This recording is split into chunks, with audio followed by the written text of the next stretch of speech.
Welcome to Sophie & Co. I'm Sophie Shevardnadze. Today, we're looking at what's going on in the Arab world, including Egypt, where the president has just been forced out of power. The Egyptian revolution cycle has moved on and turned on itself. Morsi is out, forced from power by a popular coup as the people and the army celebrate unity. Political Islam's Egyptian presidency lies in ruins, drowned by the voices on Tahrir. Have the Arab Spring's waves broken on Egypt? What will be exposed if they roll back across the Arab world? Were the Arab Spring's demands coerced? What chances do multi-faith societies have under political Islam? We speak to a woman of Arabia, a princess of the East. Our guest today is Her Royal Highness Saudi Princess Bsmة bin Saud, activist, writer and a businesswoman, and she joins us live from London. Your Royal Highness, it's great to have you on our show today. Thank you, Sophie. It's nice to be on your show and on the Russian TV for the first time. So we start from the latest news. We're witnessing a coup in Egypt where military have taken power, but half of the population, and that's millions, are celebrating. Is this really a military coup or the victory of the people? No, I think it's actually both. And the victory of the people is the victory of the army itself. Because maybe it's very foreign to other people to know that the army in Egypt has for so long protected the people, and it has been sworn on protecting the people rather than the government. So it's not actually something unusual for the army to abide by the people's law. And since Morsi has been in power by a democratic election, the army has fought very hard to be independent, and Mr. Morsi has fought very hard to have the army under his power. So I think it's just a very normal reaction from the army to be where he is, and definitely celebrating that the army certified his identity and kept away from the political game. And what about the Muslim Brotherhood? I mean, it's a very well-organized political machine, well-entrenched in the region with millions of supporters. How do you think they will react to the coup and the overthrowing of the man? Well, actually, Sophie, I have to remind you, and I have to remind everybody, that the Muslim Brotherhood, until 10 years ago, was considered a terrorist party. And it hasn't been recognized by the Islamic community in Egypt or in the Arab world, except recently. So we're not actually as if we're talking about a very great party that has been in power for such a long time. It's been considered as a terrorist party for a long time, since Abdel Nasser. So what I'm saying is that the Muslim Brotherhood shouldn't be very surprised about their short power, being in power, because they are not supported by the Egyptians themselves since a long time. It's not a short notice alarm to the Egyptian people. It is to the world, because the world doesn't know the Egyptian culture, doesn't know the Egyptian history, doesn't know the Muslim Brotherhood's history. So rather than really celebrating the Muslim Brotherhood failure, I don't think by any means that the Islamic Brotherhood is a political movement. It is rather a religious movement politicized by other powers in the world. Okay, so but it's not just Muslim Brotherhood in Egypt. Political Islam in general, we see taking up the vacuum, filling in the vacuum of the overthrown dictators of the Arab Spring states. Why is that? Tyrants could never be tyrants if they're not backed by big powers. Systems cannot survive on its own in this globalized world. And the fight over the Middle East and its gas and petrol has been going on for the last, let's say, 2 centuries. We're just seeing the results of who wants more right now, rather than actually any other meaning which is superior and divine, which everybody has been singing in the last 2 to 3 years on the Arab Spring. It has nothing to do with God. It has nothing to do with equality. It has nothing to do with humanity. It has to do who has more power on the ground. You take a tyrant, you put another. Nothing changes. If we don't change the systems themselves, we can never actually change whatever is happening in the Middle East, whether now, in 10 years, or in 20 years. The people will still be rising, like in Iraq. Saddam was brought down in the name of democracy. And now, 10 years after the fall of Saddam, what do we see in Iraq? Destruction, wars, bombs, bloodshed, undemocracy, fighting over your day-to-day bread. People are insecure, girls being raped. And this was never happened in the time of Saddam. I'm not saying that Saddam was a good one, but I say, what is the alternative? We are making wars and revolutions, and we're not thinking about the consequences. What is the solution? What can we put instead of Morsi and Mubarak and all these tyrants? Because they're all the same for me as a human being. They're all the same. They're all exercising the same power. What I'm saying is, if we don't put a system in place, we are looking for a long-term revolutions in the Middle East that will never quiet down. In the country, it will be another Afghanistan, it will be another Iraq, and the next one is Syria. So we're just creating terrorism as we go along down the way in the name of democracy. So you think this coup that just took place in Egypt could actually spill over in the region? I think it's one-off, and I think it's not going to be the end in Egypt, and it's going to spill over the whole region, and it's not only the whole region, and it's the whole globe that is undergoing a shift in economy. Europe, Spain, Greece, the States, and South America, North America, Brazil. Look at the globe. Look at what's happening. You have to connect things together. You cannot just talk about Egypt without talking about Syria, without talking about Brazil, without talking about Europe. The economy everywhere is driving the revolutions, and this is what nobody has seen. We are naming actually revolutions by religious, Sunni, Shia, but basically it's economic.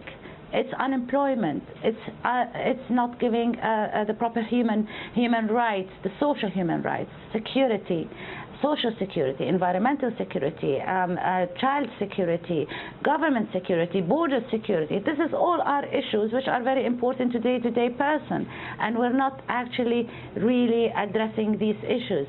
We're addressing issues and looking at a very secular way, which is the political way, which is naming religion is the cause of reform or a revolution. It is not. It is economic, and this is what we are seeing right now. You know, Qatar and Saudi Arabia today expressed no objection to the military coup in Egypt, but they're supportive of hardliners in Syria. I mean, they're pouring huge amount of money and weaponry into a country that's ripped apart by a savage war. Why such dramatic difference in dealing with those states? Well, I would like to ask that question myself. You know, there is so many contradictions, even the states.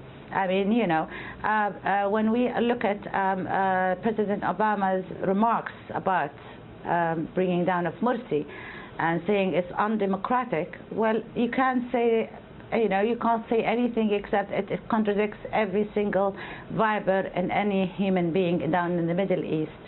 Who should be saying what's democratic and what's not? If I do not exercise democracy in my country, if I do not exercise the thing in my country, how can I ask it from other countries? There's a lot of contradictions on the scene, on the political scene, and everybody is confused and confusing the masses about the messages they're sending from the top P5 security club, or I call it the club. But would you agree that the two countries, Qatar and Saudi Arabia, are actually competing in exporting of the hardline Islam to the region, and thus, you know, it all comes out to control who will control the region through hardline Islam? Well, let me tell you something. Actually, Saudi Arabia or Qatar could not do anything on its own. There is support from different parts of the world for these things. As Russia is supporting Syria, Saudi Arabia is against. So it's like a game. It's like a football game. Everybody tends to put the ball in the other person's field or government's field. It's a game of power. And this is blankly, you know, naming it down to the core and distilling every single agenda in the region to the core. It's not about Saudi Arabia. It's not about Qatar. It's about who has more power in the region, and whether it is by Islamic agenda or by democratic agenda or whatever agenda you can put to it. It is a fight for power. All right. So we're going to take a short break now. Coming up next, what's up for Lebanon and Saudi Arabia? How watertight is it when it comes to revolutions? Stay tuned.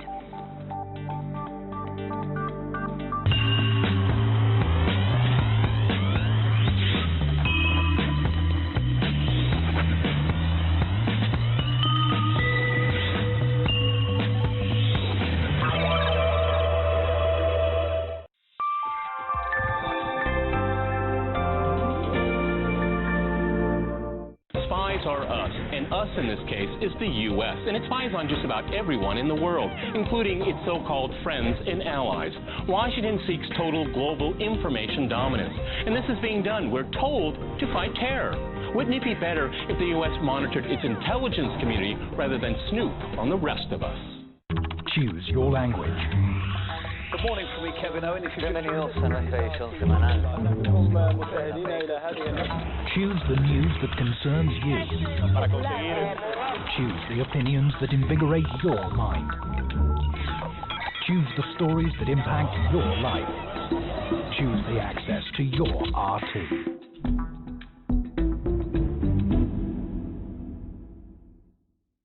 Wealthy British scion Zach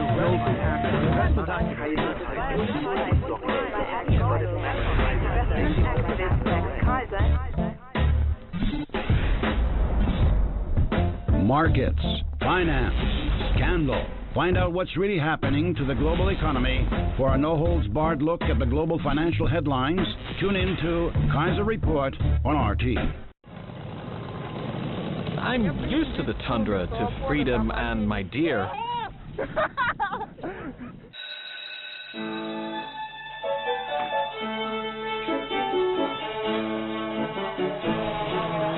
In second grade, I ran away from the boarding school with two of my friends. We ran to the tundra.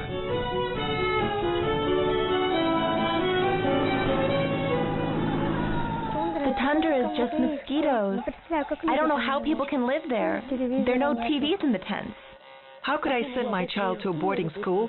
I wouldn't be able to sleep at night after that. They enter life without knowledge of how to do basic things. They don't get that in school.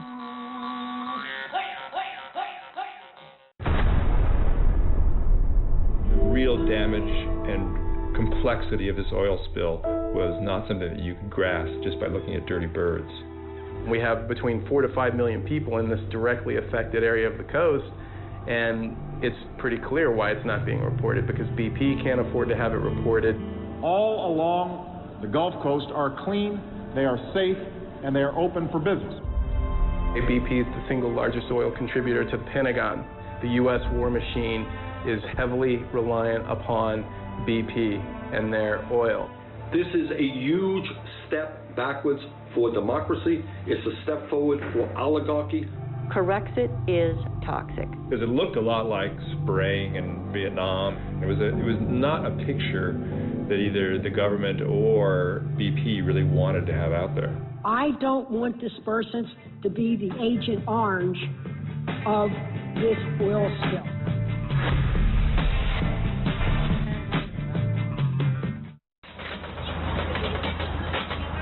Готово.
to Sophie and Co. Now, apart from Egypt, Syria is another very contested issue at the moment, and we talk to Her Royal Highness Princess Basma bint Saud. Your Royal Highness, you are a Saudi princess who grew up in Lebanon and is half Syrian.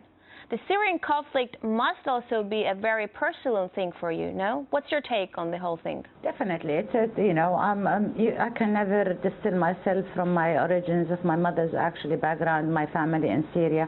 I have a big family in Syria that is suffering right now, along with millions of other Syrians. I am here and my heart goes to all the Syrians, including my family, including the refugees I have seen on the borders of Jordan and of Lebanon. And my heart goes out to the governments who are responsible about such horrendous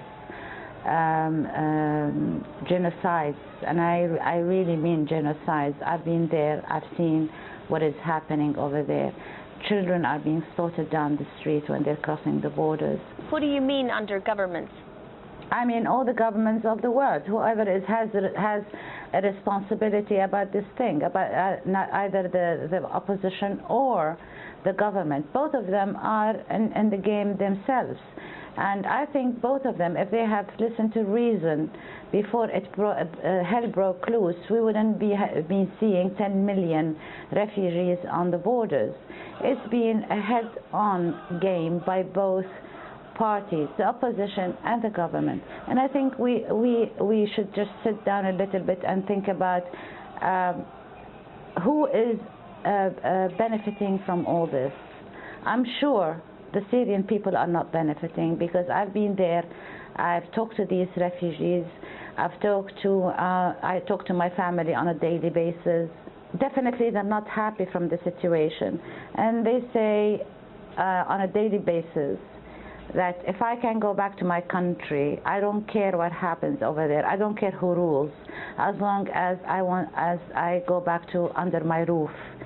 This is the song that I've been hearing from mothers, from wives, from children over the borders, from the head of the tribes on the borders also of Syria and Jordan, and whoever is really transmitting the picture in the media from both sides, from the government or from the opposition, are not seeing what's happening down the street, or they choose not to see it, because it's really a tragedy. It's a human tragedy, more than you ever saw in Afghanistan and in Iraq. It's a mass genocide. That's what I call Syria right now. For the West, it all comes down to Assad should go. What do you think? Should Assad go? Well, it's a very hard question to ask on air. I'll tell you something. I'm not with Assad, and I'm not against him, and I'm not with the opposition, and I'm not against them. I'm with the people of Syria. Whatever the Syrians choose to have, should have. We should not be putting our heads and arms inside Syria. Syria should solve its problems on its own, like we should say to every country in the world.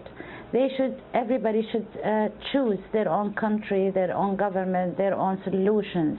Nobody should put his leg or hand inside other people's problems. But unfortunately, it seems like in case of Syria, they really don't have much say in what happens to them. I mean, about Syrian people. And that says a lot about both sides. It says a lot about the opposition, and it says a lot about the government. So I wouldn't be choosing either of them actually to be the spokesman of the Syrian people. And what about Lebanon? When you talk, it's a global thing. What's going to happen in Lebanon? Because people always talk about Lebanon and how beautiful, multi-ethnic it was back in the 70s, and that's also under threat of extinction right now, especially with the Syrian case next door. Lebanon has been the field for everybody since a long time, for the Palestinians, for the Israelis, for the Syrians. It's the field for every single war. Everybody fights his own battles on the land of Lebanon, the most beautiful country in the world was. And I grew up in Lebanon. I grew up in those beautiful mountains, and those in a society that didn't even know what religious sects are all about, rather than actually being Christian or being a Muslim or being whatever. They live peacefully besides themselves. And when the game started in Lebanon in 1975, and the army has engaged with the Palestinian refugees, it started as an argument and it ended in a civil war. So I think this doesn't happen actually just by accident. It just happens by a very, very articulated plan to take the war further ahead. And that's why the civil war actually stayed in Lebanon for 20 years. And don't ever think the war has ended in Lebanon. It's just a continuous war, but in a different phase and a different face. How do you regard Saudi society right now? Because I remember you say that it is more backward, for lack of a better word, than it was in the 80s. Every year that passes, I see things going back more and more backwards until the time of King Abdullah. I'm really impressed by King Abdullah until 2 years ago. His policies, his governance of the society of Saudi Arabia. He took the woman straight ahead. He put her on TV. He has turned his deaf ear into those voices of extremists who were calling to King Abdullah to favor the women and imprison them behind their closed doors. He did not listen. He went along with his agenda that I thought was the core of Islam that people were not used to in Saudi Arabia. He was acting as a Bedouin man who really was taught Islam as its basic form rather than in a university that taught you extremism and how to treat people in a very extremist way. If it were up to you, yeah, what would be the first thing that you would change for women in Saudi Arabia? The very first thing. Well, the very first thing is just establish a law called women's, recognizing women as a human being, having put her on that list of law of equal in law like the Quran and punishment and rights. This is the first thing I would call for, a rewriting of a constitution, or writing a constitution rather, because we have laws, we don't have a constitution. You are a very outspoken person. How do the Saudi royals react to that? Aren't you afraid that you may be called back to Saudi Arabia and punished for what you're saying and for what you're fighting for? I do not. If you go out of Russia and you say something, just as a truth, I'm not fighting Saudi Arabia, and I'm not fighting the law, and I'm not fighting the government, I'm not fighting the king, I'm not fighting anything. I'm calling for reform. That's what I'm calling for. I'm not calling for revolution. I respect my king. I respect my government. I'm for the government. I'm for the very wise men in Saudi Arabia. There is a lot of men and women in my family and in the government that know and exercise what I say. What I'm calling for is reform of the existing system. So there is no actually fear in my heart whatsoever of saying the truth and calling for the truth. And if you go back to Saudi Arabian government, there is a lot of misjudgment about our country. Mm-hmm. There is a lot of misjudgment about the people who come out in the media, because there is so many veiling to what's going on in our societies. Now everything is being unveiled. You can go on Twitter and see what people talk about. And I'm a tweeter, so you would really get to the core of the problem. I'm not afraid of that, because my family are not the monsters people are trying to draw. And I'm a proof of that. I've been writing in my country for 7 years on the same subject that I'm talking about right now. And the king was all for it, and he encouraged me to say my own mind. He was never actually against me, and he never was, and he's not right now. Otherwise, I would have been stopped a long time ago. I'm calling for reform in the executional level, not on the upper level, and everybody knows that. All right, Your Royal Highness, unfortunately we're out of time, but it was really, really wonderful to speak to you. Thank you, Sophie. Thank you. That was Her Royal Highness Saudi Princess Basma bin Saud, and you're with Sophie & Co. I will see you next time.